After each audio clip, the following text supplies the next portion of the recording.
රිදෙන්න commerce daily dose number 3 එක තමයි අද දවසේ සම්බන්ධ වෙන්නේ. අපි මේ වෙනකොට සාකච්ඡා කරමින් ඉන්නේ 2016 O level කොමස් පේපරේ ප්‍රශ්න ටික තමයි සාකච්ඡා කරන අතරතුරේ අපි ඉන්නේ.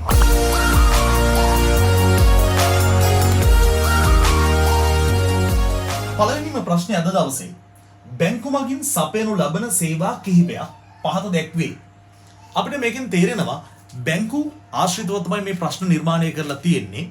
බැංකු පාඩම ගැන මතක් කරනකොට බැංකු කියලා කියන්නේ මේක නම් 10 වසරේ පාඩමක් නෙමෙයි. ඇත්තටම මේක 11 වසරේ පාඩමක්. 11 වසරේ පළවෙනි පාඩම තමයි වෙළඳාම සහ උපකාරක සේවා. එතකොට මේකේ උපකාරක සේවා කොටසේ බැංකු පාඩම ආශ්‍රිතව අහපු ප්‍රශ්නයක් කියලා තමයි අපිට මේක පේන්න තියෙන්නේ. හොඳයි බලමු නැවතත් කියවගෙන යමු. බැංකු මගින් සපයනු ලබන සේවා කිහිපයක් පහත දැක්වේ. එම සේවා අතරින් ජංගම ගිණුම් හිමියෙකුට පමණක් ලබාගත හැකි සේවාවක් වනුයේ. පුතේ අපේ සාමාන්‍ය පෙළ විෂය නිර්දේශයේ යටතේදී අපිට ප්‍රධාන බැංකු ගිණුම් වර්ග තුනක් අපි සාකච්ඡා කරනවා. 1. ඉතිරි කිරීමේ ගිණුම්. 2. ස්ථාවර තැන්පතු. 3 එක තමයි ජංගම ගිණුම්. මේ ගිණුම් තුන ආශ්‍රයනොත් අපි වැඩිපුරම සාකච්ඡා කරේ ජංගම ගිණුම කියන කොටස. ඇත්තටම විභාගෙදිත් වැඩිපුරම ප්‍රශ්න ප්‍රමාණයක් ඇහෙන්නේ මේ ජංගම ගිණුම ආශ්‍රයෙන්. මොකද හේතුව ඇත්තටම ව්‍යාපාරිකයන්ට වැඩිපුරම ව්‍යාපාරිකයන්ට අවශ්‍ය කරන සේවා සපයන්නේ මේ කියන ජංගම ගිණුම. ඉතින් බලමු ජංගම ගිණුමක් තියෙන ගිණුම් හිමියෙකුට ලබාගත හැකි සේවාවක් මොකක්ද කියලා තමයි අපෙන් අහන්නේ. එකින් එක චෙක් කරගෙන යමු. හරි. අංක 1. ස්ථාවර නියෝග ක්‍රියාත්මක කිරීම. පුතේ ස්ථාවර නියෝග මතක් කරගන්න. ස්ථාවර නියෝග කියලා කිව්වේ අපේ විදුලි බිල, දුරකථන බිල, රක්ෂණ ගාස්තු වගේ අපේ ව්‍යාපාරයේ විසින් හැම මාසෙකම නිතර නැවත ගෙවිය යුතු වියදම් තියෙනවනේ. ඒ වියදම් ටික අපිට පුළුවන් අපේ බැංකු ගිණුමක් ආශ්‍රයෙන් පිළිවෙලට ගෙවීමට බැංකුවට නියෝගයක් ලබා දෙන්න.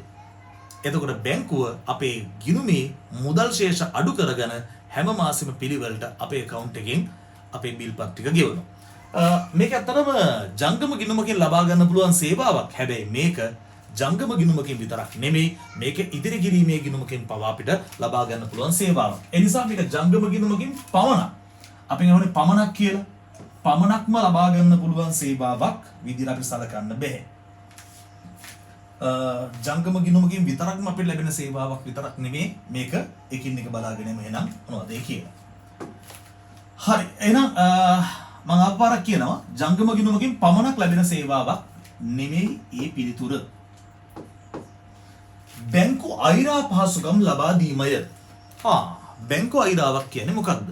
පුතේ බැංකු අයිරාවක් කියනක නිර්වචනය කරොත් ඔයාලට මතක ඇති ජංගම ගිණුමේ ශේෂය ඉක්මවා චෙක්පත් නිකුත් කිරීමේ හැකියාවනේ බැංකු අයිරාවක් කියලා කිව්වේ.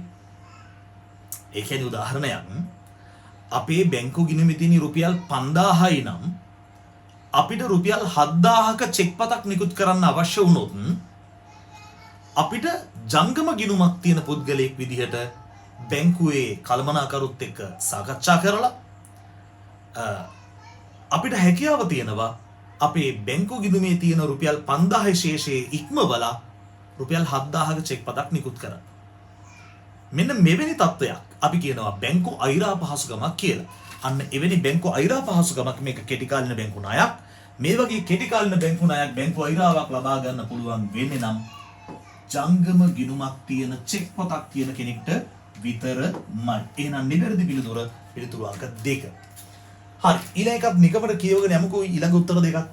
ස්ථාවර තැන්පතු පවත්වාගෙන යාම. ස්ථාවර තැන්පතු කියන්නේ වෙනම ගිණුම් විශේෂයක්. ඒක ජංගම ගිණුමක් තිබීම අත්‍යවශ්‍ය කාරණාවක් නෙමේ ස්ථාවර තැන්පතුවක් ආරම්භ කරන්න. විද්‍යුත් මුදල් ආශ්‍රිත සේවා සැපීම.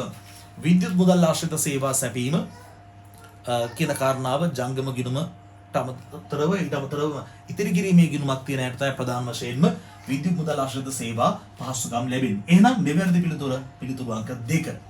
ප්‍රශ්න අංක 9ටයි අපි යන්නේ.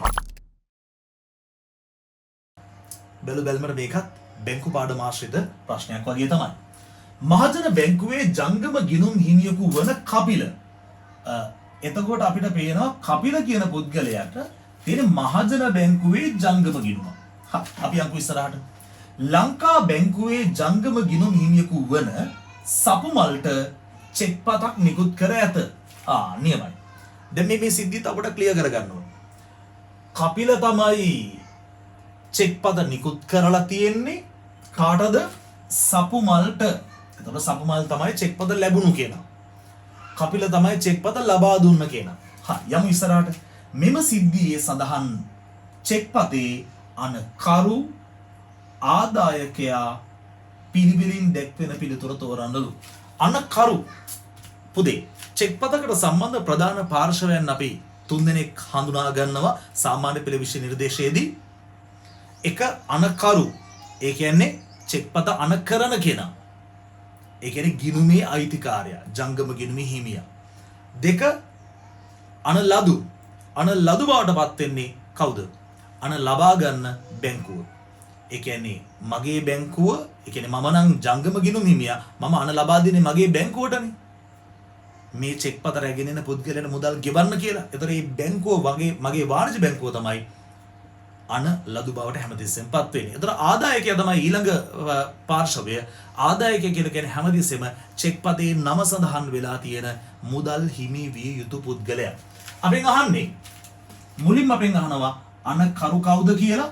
ඒ කියන්නේ චෙක් පත නිකුත් කරපු ගිණුම් හිමියා. එයා කවුද? ඒ තමයි කපිල. ඒ තමයි පළවෙනි උත්තරේ. ඊට පස්සේ ආදායකයා බවට පත් වෙන්නේ කපිල චෙක් පත ලබා දුන්නේ සපුමල්ටනේ.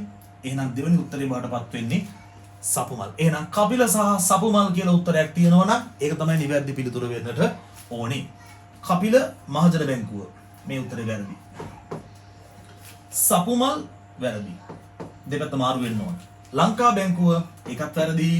එහෙනම් නිවැරදි පිළිතුර අංක 4.